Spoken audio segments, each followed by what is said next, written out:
Tudo bem, pessoal? Sejam todos bem-vindos à nossa saga de ver o que está no programa, estudar o que está no programa para técnico judiciário do estado do Paraná, concurso 2025. Nós já vimos na primeira aula a primeira parte da LNDB, desde a introdução às normas do direito brasileiro. E agora nós vamos concluir a LNDB, o estudo da LNDB, a partir do artigo 20, que eu considero a parte mais importante, com maior chance de ser cobrada em prova, tá? Desses artigos aqui que eu destaquei, do 20 em diante, qualquer um deles pode ser objeto de questionamento pelo seu examinador, tá legal? Muito bem. Qualquer um deles pode ser cobrado, tá? Acredito que a cobrança venha não muito diferente do que o que está escrito aqui, e aí eu volto mais uma vez àquele ponto de que esse método da gente estudar, ter uma videoaula já olhando direto para a lei e tendo a oportunidade de ler, ele é mais interessante, porque afinal de contas o que vai ser cobrado está aqui, está em alguma dessas linhas. Se ele cobrar LNDB, essa parte que nós vamos estudar agora, ele vai tirar daqui, a questão vai sair daqui, entendeu? Por quê? Muito bem, vamos direto então para o artigo 20. Nas esferas administrativa, controladora e judicial, não se decidirá com base em valores jurídicos abstratos, sem que sejam consideradas as consequências práticas da decisão. Pessoal, primeiro ponto aqui, tá? A redação desses dispositivos que nós vamos ler juntos não é das melhores, tá? Ela costuma ser confusa, em partes porque alguns conceitos a gente precisa dominar para compreender. Um deles é aqui, ó, valores jurídicos abstratos. O que são valores jurídicos abstratos? Aqui a gente pode entender, por exemplo, justiça, boa-fé, moralidade, ordem pública, são valores jurídicos abstratos, tá? Então, nas esferas, você vai ver essa expressão aqui, ó, esferas administrativa, controladora e judicial. Por quê? Porque o administrador, o controlador e o poder judiciário, normalmente são eles que anulam os atos administrativos, seja pela autotutela, pela controladoria ou pela justiça, tá? Normalmente são essas esferas aqui que acabam mudando o que foi decidido pelo administrador. E aí o que acontece? Bom, temos alguns problemas a respeito disso, e esse artigo 20 e seguintes veio para tentar solucionar esse problema. Por quê? Porque o administrador, você pode entender aí prefeitos, chefes dos poderes executivos, estadual, municipal e até federal, até o presidente da República, estavam sofrendo com base na lei de improbidade administrativa. Estava ocorrendo um fenômeno conhecido como apagão das canetas, ou seja, eles deixavam de decidir, de executar o que se propunha, até em campanhas, enfim, de executar programas de governo por conta de medo de responderem por improbidade administrativa. Então, tudo isso eu estou tentando contextualizar, tá? Contextualizar por que veio essa alteração aqui em 2018, para tentar resolver isso, para dar mais segurança para o administrador público. Pelo menos em teoria é isso aqui que se imagina, tá? Você sabendo esse contexto, talvez compreenda um pouco melhor o que vai ser lido e explicado nessa parte final da LNDB. Tá legal? Então, as esferas administrativa, controladoria não se decidirá. Por quê? Porque elas decidem, né? Decidem anular ou não os atos praticados pelo Poder Executivo, tá? Não se decidirá com base em valores jurídicos abstratos, sem que sejam consideradas consequências práticas da decisão. Significa que elas não podem decidir com base em valores jurídicos abstratos? Foi isso que ele disse? Não, elas podem, essas esferas podem. Isso daí eu já vi questão de concurso assim. Vi justamente, ela vem até aqui, ó. As esferas administrativa, controladora e judicial não pode decidir com base em valores jurídicos abstratos. Tá certo isso? Não tá certo. Elas podem decidir com base nesses valores que nós mencionamos agora há pouco. O que elas não podem é decidir com base nesses valores sem que sejam consideradas as consequências práticas da decisão, entendeu?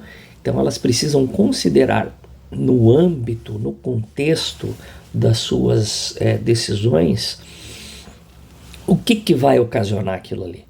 Que efeitos? Vai causar mais prejuízo do que benefício, de repente? Você anular um determinado ato administrativo vai causar um prejuízo tão grande que não vale a pena? Como se diz no popular, o molho vai sair mais caro que o peixe. Então elas precisam considerar as consequências práticas. Entendeu? É só isso que está dizendo o artigo 20. Pode decidir com base em valores, desde que considere as consequências práticas. Entendeu? Muito bem. Parágrafo único.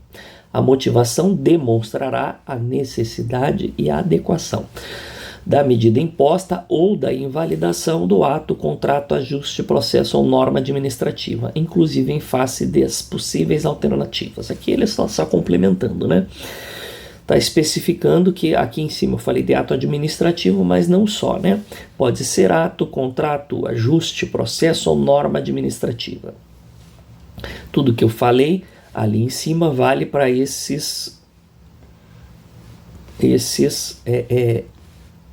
elementos aqui, né? Tá legal? Então, essa motivação, que motivação? Essa consideração das consequências, essa é a motivação da decisão. Ela deve demonstrar a necessidade, a adequação da medida. Ela precisa ser necessária e adequada. Tá legal? Para que haja a invalidação desses atos todos aqui, e norma administrativa, inclusive em face de possíveis alternativas. Então, além da invalidação ou alguma medida imposta, existia alguma alternativa melhor? Em vez de simplesmente anular, não dava para adequar, não dava para corrigir, não dava para fazer alguma outra coisa que causasse um prejuízo menor? É isso que está dizendo. Que não... Pessoal, bem grosso modo, o que ele está dizendo é: as decisões dessas esferas aqui não podem ser levianas, elas têm que pensar nas consequências e elas têm que pensar em alternativas. Não pode simplesmente, tá anulado e ponto final. Não, não é assim, tá? Precisa ter responsabilidade também na hora de decidir. Bem compreendido esse artigo 20, acho que é o que a gente precisa saber a respeito disso. Pessoal, aqui um ponto, tá? Tudo isso que eu estou explicando é para vocês entenderem o que estão lendo. Mas o que vai cair é o que está escrito aqui. Muito provavelmente vem questões reproduzindo ou parafraseando o que está aqui. Se você entender e conseguir razoavelmente memorizar o que nós dissemos e a letra da lei, você vai ter plenas condições de acertar a questão, tá? A banca AOCP de vez em quando gosta de colocar algum probleminha prático. O que eu quero dizer com isso? Pode ser que ela venha, o prefeito da cidade X fez isso, fez aquilo, e na esfera judicial o juiz acabou decidindo assim, assim, assado, com base em valores jurídicos abstratos. Tendo em consideração isso, alternativa A, B, C, D. Entendeu? Entendeu o que eu quis dizer? Vira e mexe, ele traz um tipo de probleminha assim, mas é para aplicar exatamente o que está aqui, sem muita firula, sabe? Sem muitas ilações, ou seja, sem enfeitar demais. Se você souber o que está escrito aqui, se você entendeu essa explicação, souber o que está escrito aqui, você vai ter condições de responder, por mais que venha um problema prático. Porque você sabe que ele pode sim decidir com base em valores jurídicos abstratos, mas que ele tem que pensar nas consequências, etc. Tudo que já foi falado. Entendeu? Então é mais ou menos assim que você precisa se preparar para a sua prova. Tá legal? Vamos em frente. Artigo 21. A decisão que, olha ela de novo aqui, ó, nas esferas administrativa, controlador ou judicial, decretar a invalidação de ato, contrato, ajuste, processo ou norma administrativa, deverá indicar de modo expresso suas consequências jurídicas e administrativas. Então, além de considerar as consequências práticas, ela deve expressamente, ou seja, ela deve escrever lá na motivação as consequências jurídicas e administrativas da decisão. Reforçando aquela ideia que eu falei agora há pouco, não pode ser leviano, tá anulado e ponto final. Não. Precisa sim levar em consideração aqui e precisa expor expressamente as consequências jurídicas e administrativas da decisão. Entendeu? Eu não vou aprofundar o que são consequências jurídicas e administrativas, basta que você saiba que elas precisam ser expostas de modo expresso na decisão que decretar a invalidação desses elementos aqui, tá? Certo? Muito bem. Parágrafo único. A decisão a que se refere o caput desse artigo, caput é aqui, tá? É a cabeça. Caput significa cabeça. Aqui é a cabeça, aqui está o restante do artigo. Então, a que se refere o caput desse artigo deverá, quando for o caso, indicar as condições para que a regularização ocorra de modo proporcional e equânime, e sem prejuízo aos interesses gerais, não se podendo impor aos sujeitos atingidos ônus ou perdas que, em função das peculiaridades do caso, sejam anormais ou excessivos. Meu Deus, ele enfileirou ali uma sequência de palavras que eu não consigo compreender, mas nós vamos compreender. Então aqui, pessoal, brevemente o que ele está querendo dizer é que as decisões, elas não podem causar prejuízo aos interesses gerais, entendeu? E no que diz respeito aos sujeitos atingidos, aqui você veja que ele está falando de interesse geral, aqui ele está falando de interesse específico. Essa decisão não pode impor aos sujeitos, ou seja, aqui não pode, né? Interesse geral não pode prejudicar. E aos sujeitos particulares, ou seja, específicos, não pode causar ônus ou perdas anormais ou excessivas. Ou seja, aquela situação que você fala, meu Deus, como é que decidiram isso desse jeito? Olha o prejuízo que causou, isso é desproporcional, isso é excessivo, não era para tanto. Entendeu? É mais ou menos isso. Olha, precisamos de equilíbrio, é isso que está dizendo aqui. Sabe, essas decisões, elas precisam levar em conta o equilíbrio. Não pode causar prejuízo aos interesses gerais e no que se refere a interesses específicos, ônus ou perdas anormais ou excessivas. Tá legal? Você entendeu? Muito bem. Agora, como é que cai na prova? Eles gostam de... eles simplesmente fazem um jogo de palavras aqui e invertem a situação. Aí eles dizem que aqui o sem, por exemplo, eles colocam com. Entendeu? Ocorra de modo proporcional e equânime e com prejuízo aos interesses. Não, com prejuízo não, né, gente? É sem prejuízo. O com estaria incorreto. Em função dos empregados, desde que sejam anormais. Entendeu? Ele troca, ele está dizendo que pode causar um prejuízo anormal ou excessivo aos particulares. Basicamente, eu já vi muitas questões fazendo isso. Porque daí, isso daqui numa prova, fica assim, uma alternativa desse tamanho aqui, ó, para você ler. Fica uma alternativa grande, tá? Imagina, deixa eu fazer diferente. Imagina que aqui seja a prova, tá? Normalmente vem aqui, aí aqui tá essa alternativa, ela fica gigante aqui, ó. Aí você já fica com preguiça de ler, já tá cansado, já não sabe direito, nem sabe mais o que tá fazendo. Aí ele vem, troca uma palavrinha aqui, você não acha, se confunde, não percebe ali o joguinho dos 7 erros que ele fez e acaba marcando. Não, nós vamos prestar atenção. Não pode causar prejuízo aos interesses gerais e nem causar situações anormais ou prejuízos excessivos, tá?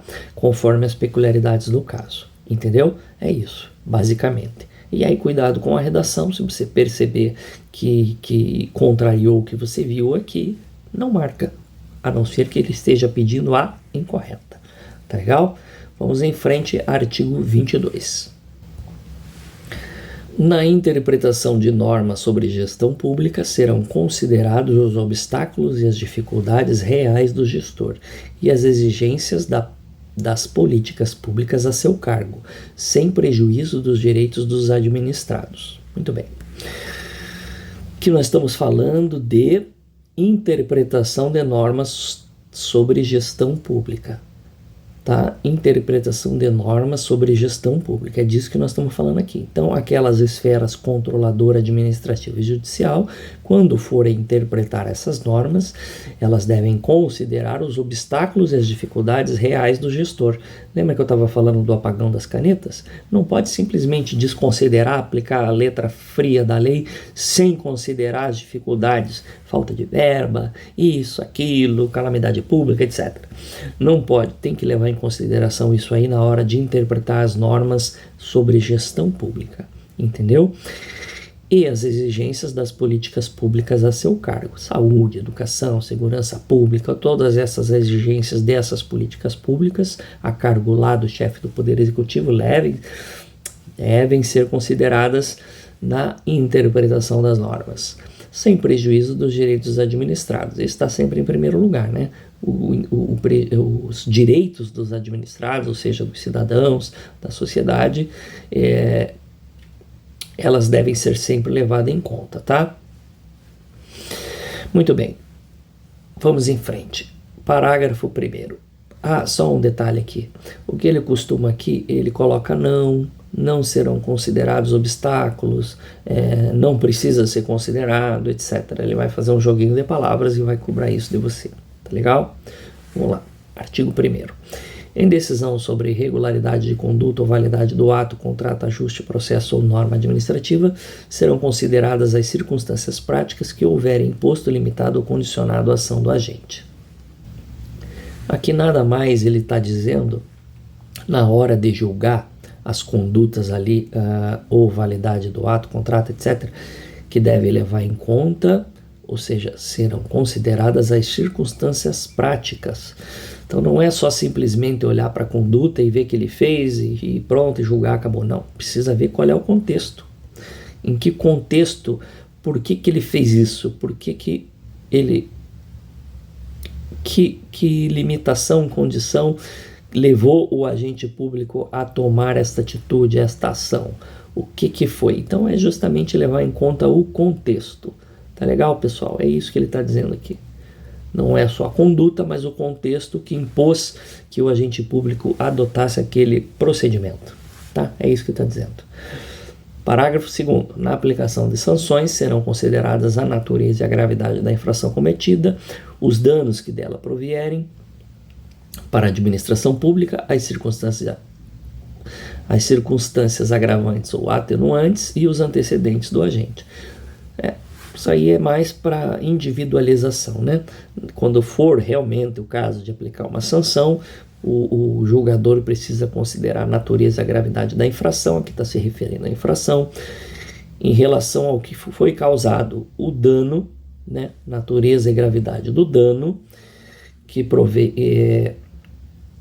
adveio ali da conduta do agente para a administração pública, o dano que ele causou, as circunstâncias, se houver agravantes e atenuantes, bem como os antecedentes. É uma pessoa que nunca fez nada, que já tem um antecedente, como é que é? Tudo isso precisa ser levado em consideração na hora de aplicar sanções. É isso que está dito aqui. Parágrafo 3º.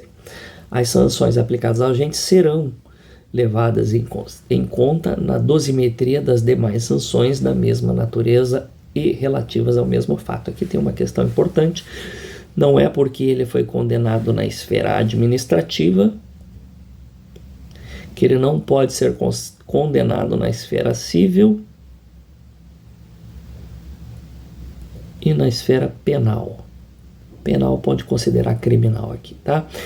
Então ele pode ter um ato causar três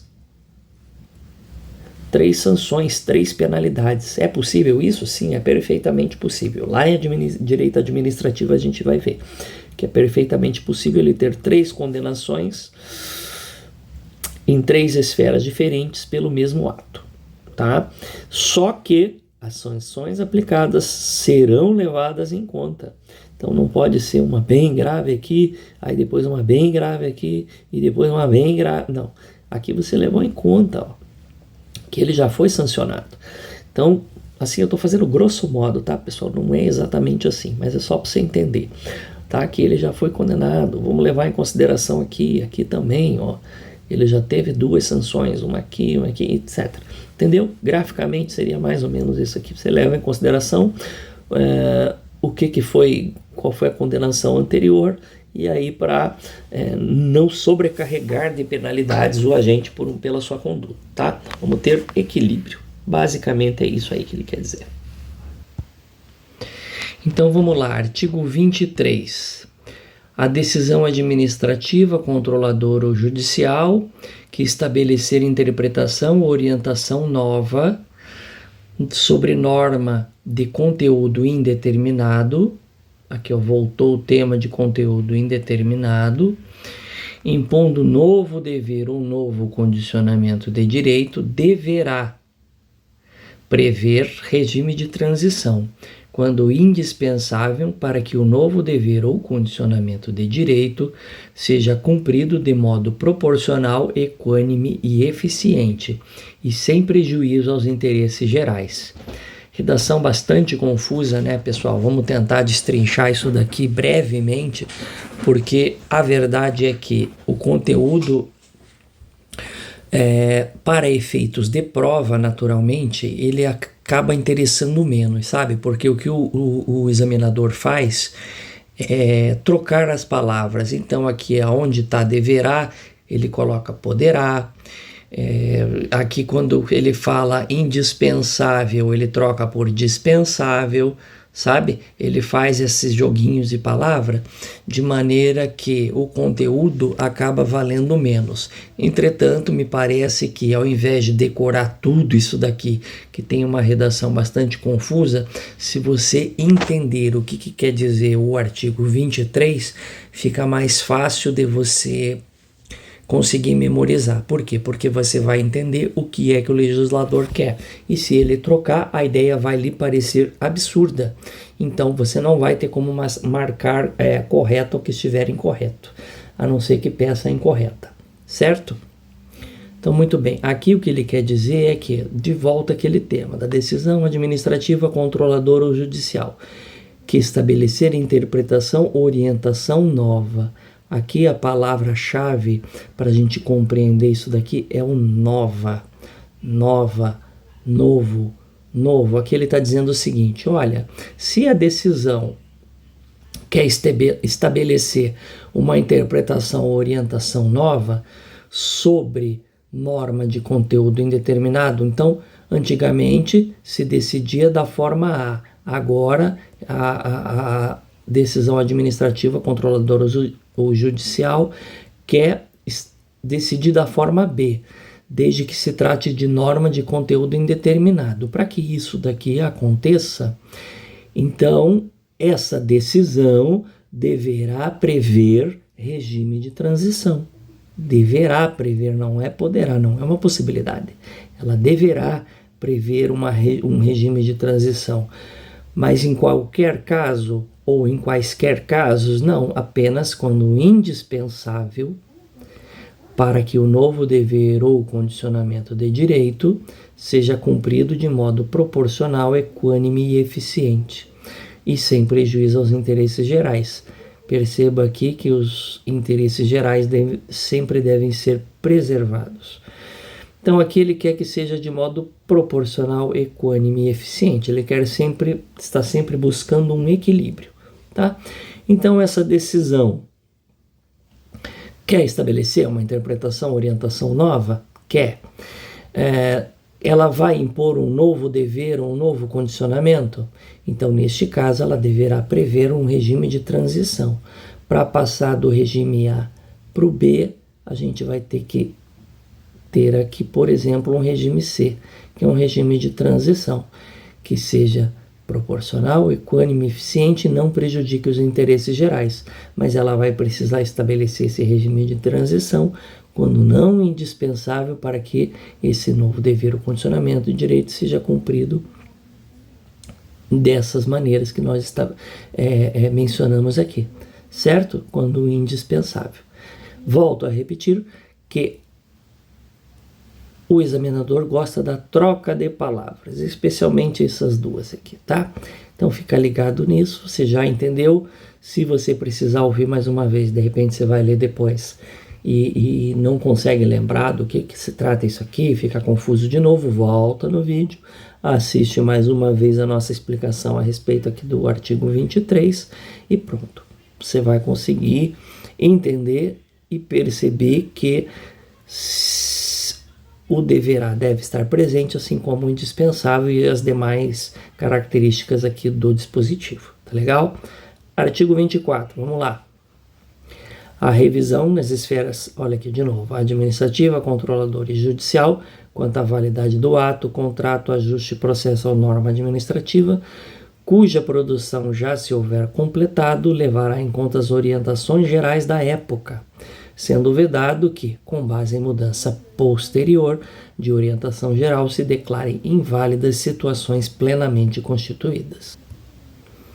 Então, pessoal, para a gente entender esse caput do artigo 24, vamos pensar o seguinte, vamos fazer aí um paralelo com aquilo que a gente viu lá no começo da lei de ato jurídico perfeito, coisa julgada, aquela situação que é, de certo ponto de vista, imutável. Aqui nós estamos falando de imutabilidade, tá?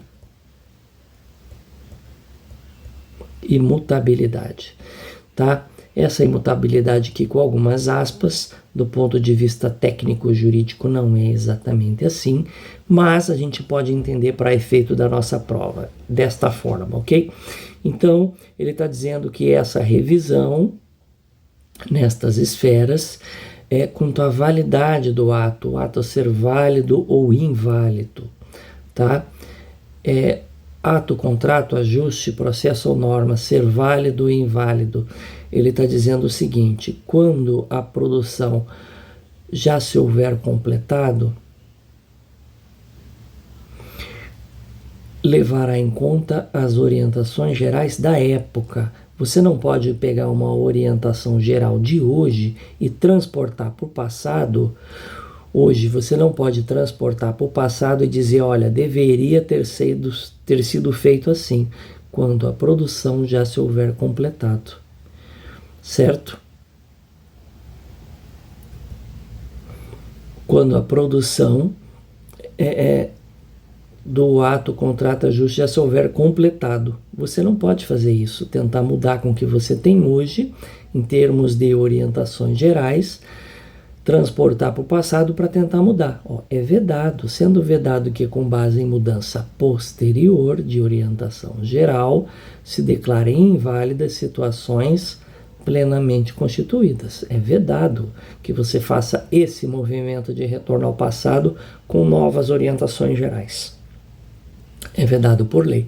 Torna, portanto, tem um movimento semelhante aqui à coisa julgada, tá? Aquilo que a gente viu, que deve respeitar o ato jurídico perfeito, a coisa julgada e o direito adquirido, é um movimento semelhante, tá? Para a gente entender o que ele está dizendo aqui. Entendeu? Bem compreendido?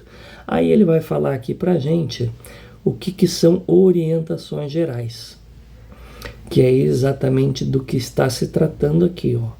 Orientações gerais. E o que são só orientações gerais? Consideram-se orientações gerais as interpretações e especificações contidas em atos públicos de caráter geral ou em jurisprudência judicial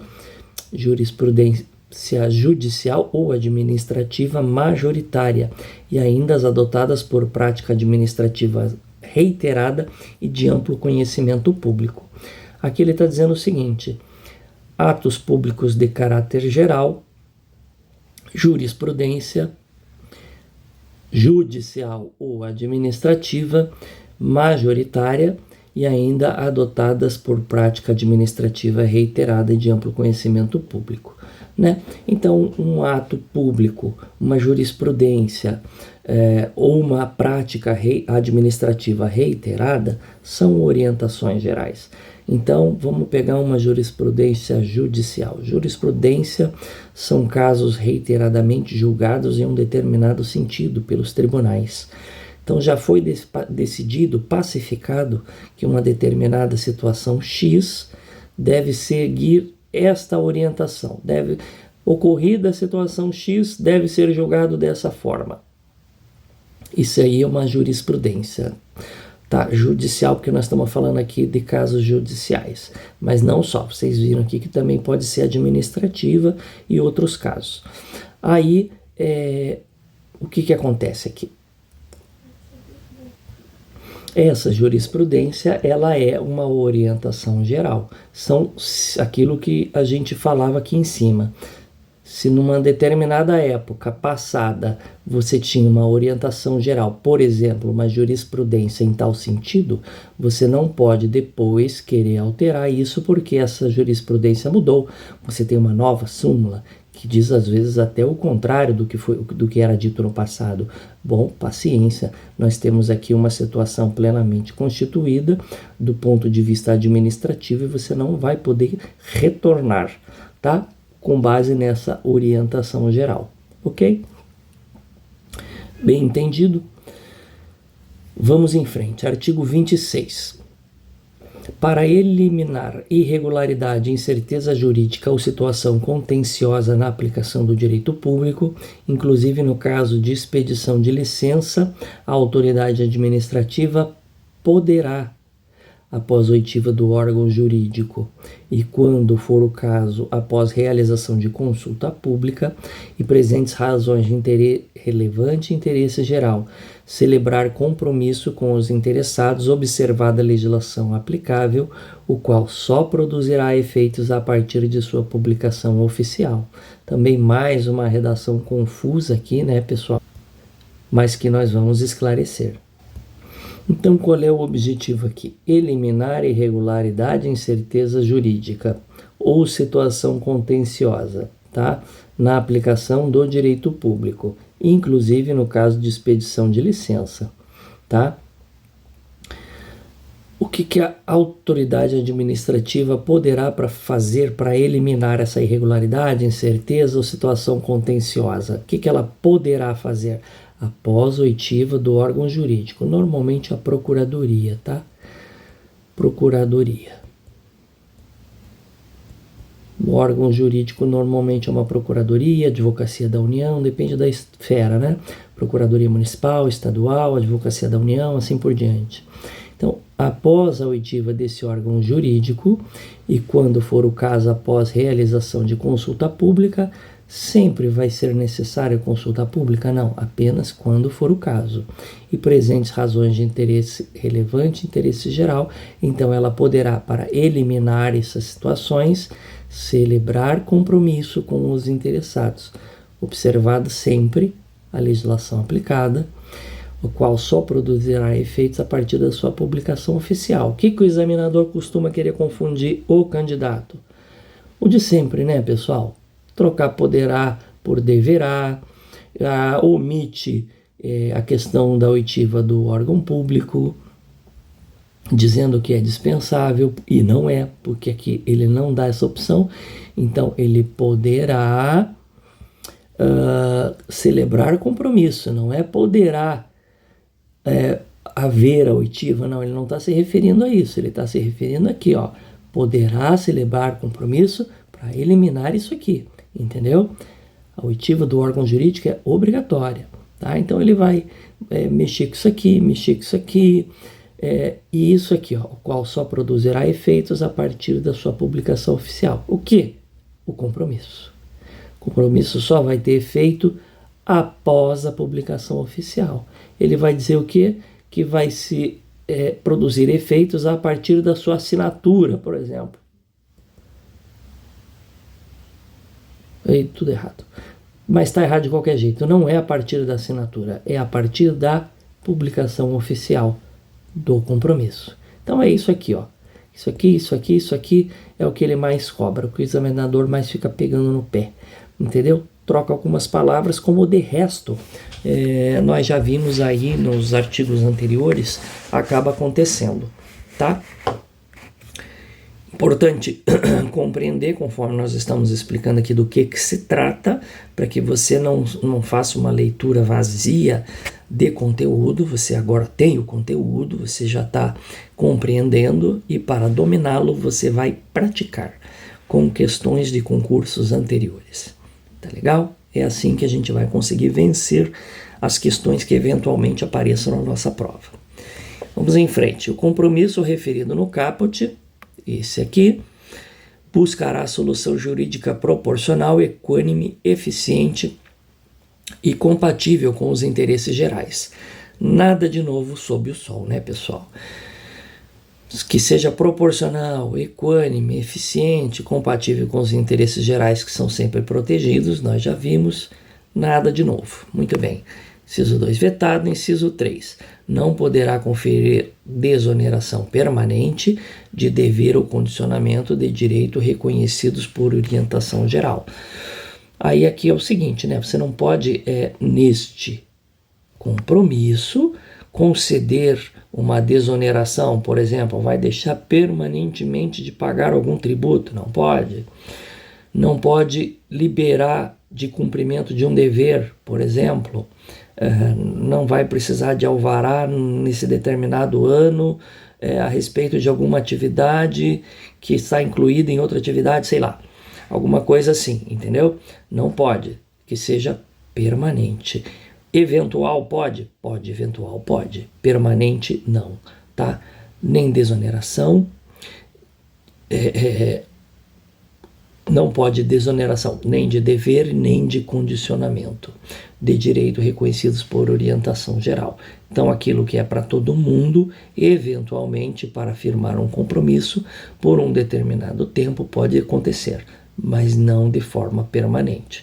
Já deu para entender que é isso aqui que o examinador vai pegar e pode tentar mexer, tá? Permanente, não. Ok? Então, nós estamos aqui com o compromisso desse artigo, referido no caput desse artigo, deverá prever com clareza as obrigações das partes. Então aqui ele está dizendo quais são os requisitos. Com clareza as obrigações, o prazo para seu cumprimento e as sanções aplicáveis em caso de descumprimento. Aqui nós temos 3 pontos, né?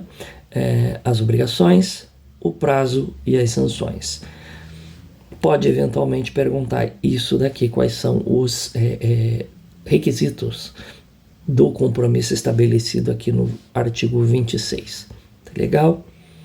Muito bem, vamos em frente. Artigo 27. A decisão do processo nas esferas administrativa, controladora ou judicial, mais uma vez, poderá impor compensação por benefícios indevidos ou prejuízos anormais ou injustos resultantes do processo ou da conduta dos envolvidos. Então você perceba como nessa legislação, especialmente nessa parte aqui do artigo 20 e seguintes, como o legislador traz esse poderá, esse deverá. Isso aqui é um parque de diversões para o examinador, para ele ficar trocando uma pela outra. Ele sabe que a cabeça do candidato confunde isso, de maneira que ele fica trocando, fica brincando com você. Então, qual é a ideia que você justamente, mais uma vez, vamos repetir, entenda o que querem dizer esses dispositivos, de forma que você possa compreender que o poderá quando ele está bem colocado, quando não está bem colocado, entendeu? Então, para isso, você precisa compreender, ler e reler os dispositivos mais de uma vez e praticar. Esta é sempre a nossa ideia, a nossa sequência, tá? É o que devemos fazer para conseguir responder as questões. Então, muito bem, a decisão dos processos, ela pode impor compensação. Aqui ele vai querer colocar deve, mas está errado. Ela pode impor compensação por benefícios indevidos ou prejuízos anormais ou injustos. Então a pessoa teve lá um benefício anormal, injusto, por uma conduta dela própria, dos envolvidos. Aí a administração poderá impor uma compensação. Cuidado que aqui parece ser um pouco contraintuitivo, tá? Aí você deve imaginar, não, mas se o benefício ou o prejuízo foi anormal, injusto, a administração pública deverá, né? A administração pública deverá, você vai pensar, impor essa compensação. Tá errado, pessoal. Tá errado. Ela poderá. Esse daqui é um dispositivo que vale a pena memorizar com muito carinho, tá? Por quê? Porque ele é contraintuitivo, tá? Você já percebeu isso aqui na nossa explicação, ok? Parágrafo 1º. A decisão sobre a compensação será motivada, ouvidas previamente as partes sobre seu cabimento, sua forma e, se for o caso, seu valor. Isso daqui é chover no molhado, tá? Esse dispositivo, porque as decisões sobre compensação ou sobre qualquer questão sempre devem ser motivadas e as partes devem ser ouvidas previamente. Isso aqui é chover no molhado, tá? Sobre o seu cabimento.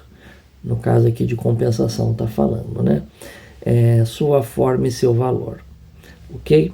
Então deve ter isso daí. A decisão deve ser motivada, as partes devem ser ouvidas antes e sobre o cabimento, né, da compensação, sobre a forma, se for o caso de valores, sobre o valor, ok?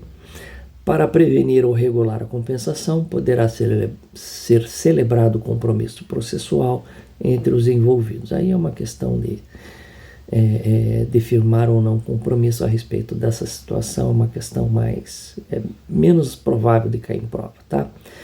Vamos lá, artigo 28, o agente público responderá pessoalmente por suas opiniões, por suas decisões ou opiniões técnicas, em caso de dolo ou erro grosseiro. Aqui eu já até coloquei que o legislador não colocou a culpa. Ele não colocou a palavra culpa. Não vamos entrar no detalhe de explicar culpa, mas aqui você precisa decorar que apenas no caso de dolo ou erro grosseiro, o agente público vai responder pessoalmente por suas decisões ou opiniões técnicas. Entendeu?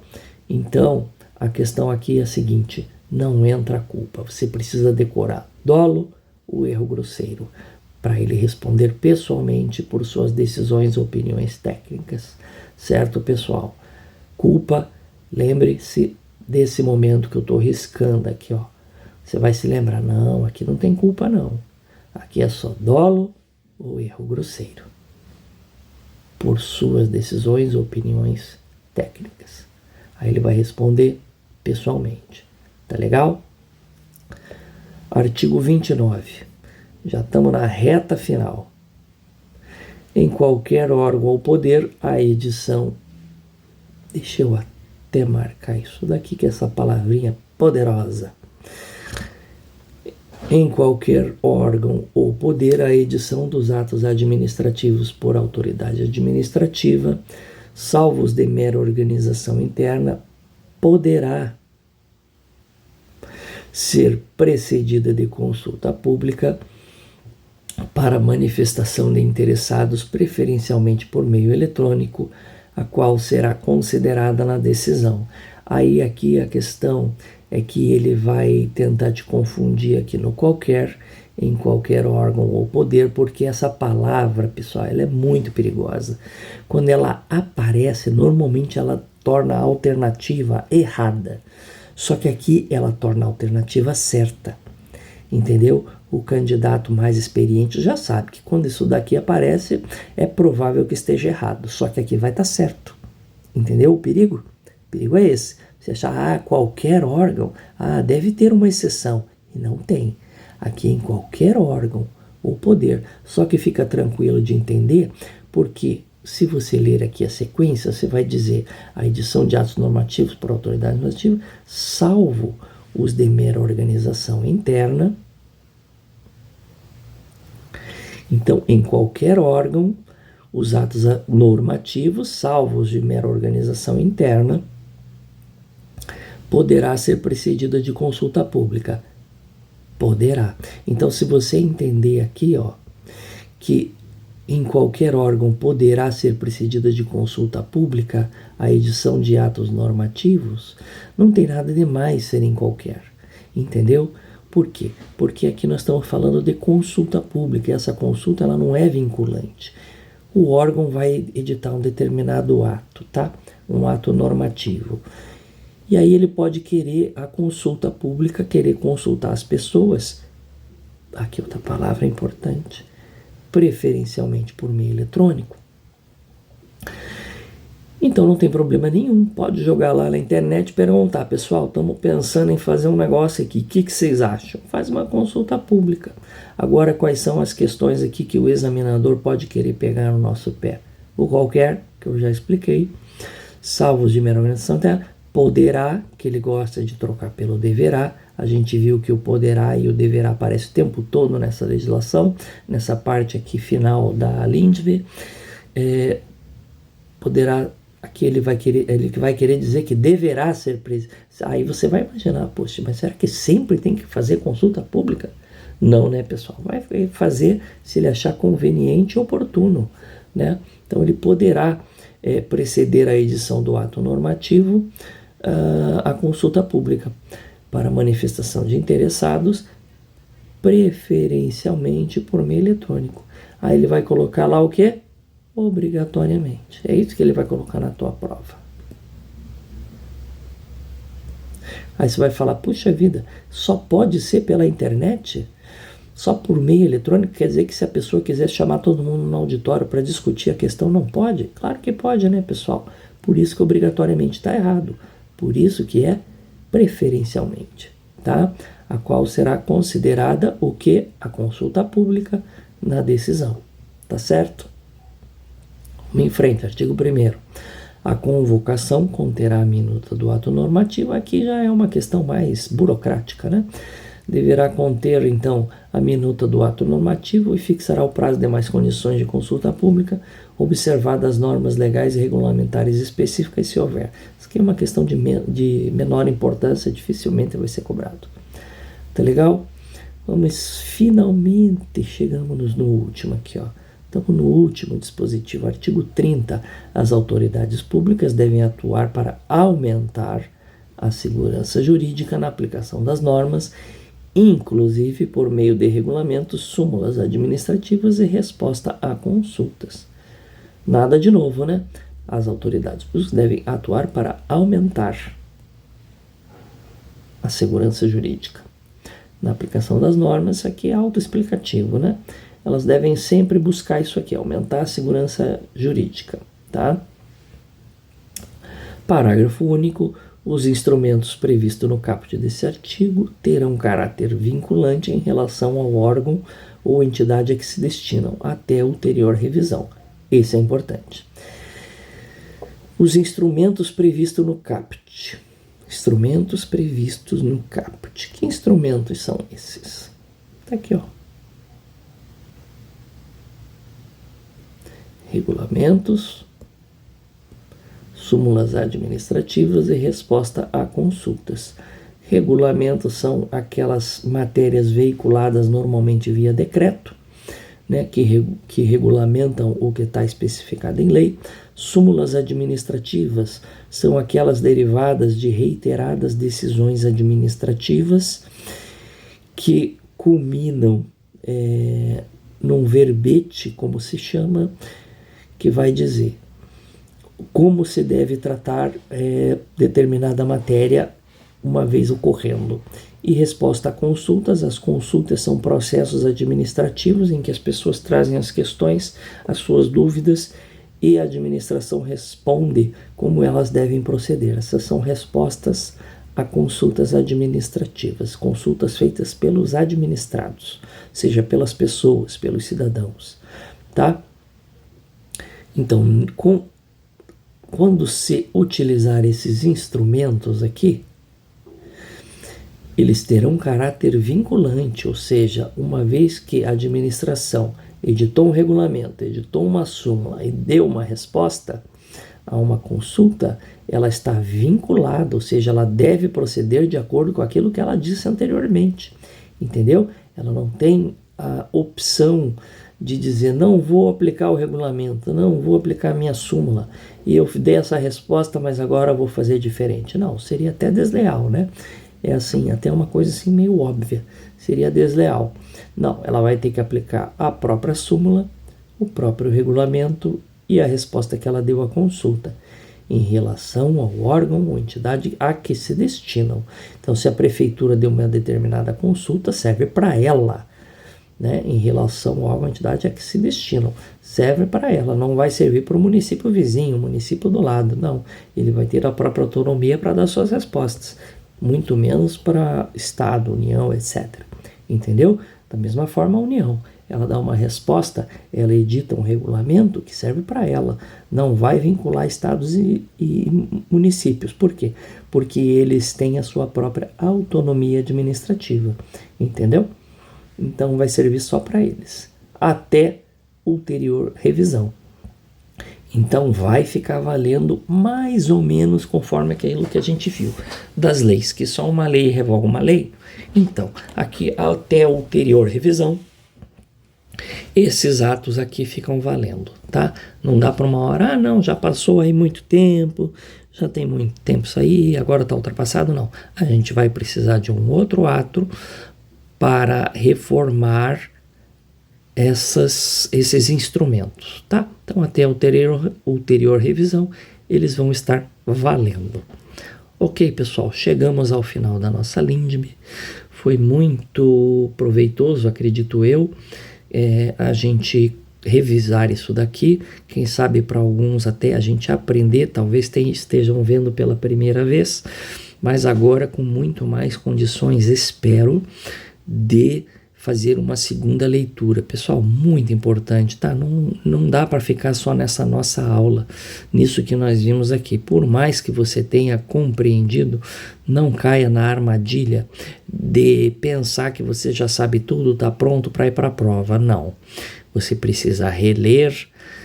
Se você não tem intimidade com a matéria, você precisa rever a aula, ler, rever a aula, entender novamente, fazer as questões a respeito desse assunto até você ganhar segurança. As questões vão te dizer se você domina ou não. Você chegou lá, titubeou, não lembra, errou, acertou no chute, enfim, está derrapando na curva no que se refere a LINDB, então você precisa continuar estudando. Tá legal? É isso, pessoal. Eu fico muito agradecido por ter vocês aqui comigo, tá legal? E claro, né, vou pedir para que você, se gostou, deixe o like, espero que tenha gostado, deixe o like. Se possível, compartilhe com alguém, não vamos guardar o conhecimento só para nós, vamos compartilhar esse conhecimento. É assim o do compartilhar, né? O símbolo do compartilhar. Vamos dar o like para o YouTube entender que o vídeo tem a sua relevância. E, se possível, se inscreva no canal para fortalecer, né? Isso é bem importante para a gente, tá bom? Espero que tenham gostado e até a próxima. Tchau!